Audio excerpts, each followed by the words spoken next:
Кадамжа району Көктала айылына сон жаңа бүткөн бардык шарты менен ушундай сон үй сатылып жатат. 20 сотик жер экен. Жердин аянты угловой жерде жайгашкандыктан үйдөн бул жактан дагы дарбазасы бар экен, бул жагынан дагы дарбазасы бар экен. Жер аябай экенин, үй дагы сапаттуу, подвал дагы бар. Үйдү бир четтен силерге тааныштырайын. Бул жакта автоунаа үчүн гараж дагы бар экен. Гараж подвалга кирет экен да.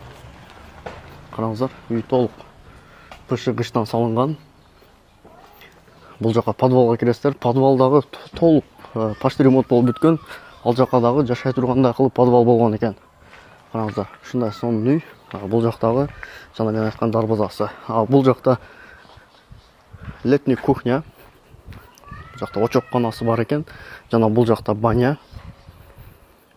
Караңыздар, бул жакта дагы бөлмөсү бар экен, кухнясы. Ушундай. Так, бул жакта 10 тонналык слив бар экен. 15 тонналык бул жакта таза суу үчүн резервуары бар экен. Ушундай болгон көчөттөрү, караңыздар.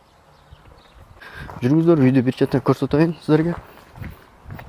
Бул лестницанын асты кладовая болуптур. Ичинде буюмдар турат экен да. Караңыздар. Жер аябай экенин.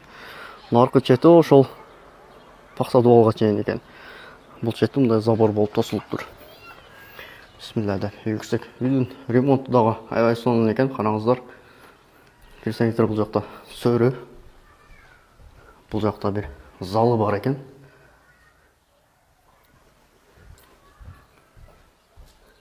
Ушундай болгон.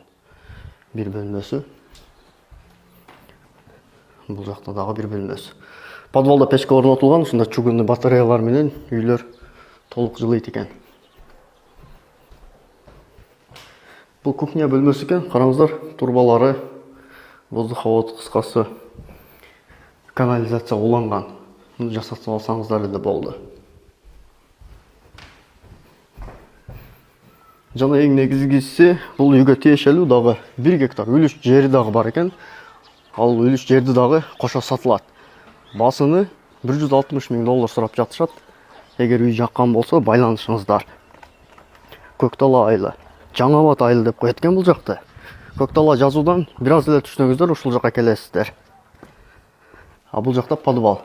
Бул жакта автоунаа үчүн гаражы бар экен. Бул жакта бир бөлмөсү. Мына ушундай, бул жакта дагы полноценный үй экен да. Үй жаккан болсо, байланышыңыздар. Үйөсүнүн номерин жазып коем, өзүңүздөр дагы толук маалымат алсаңыздар болот.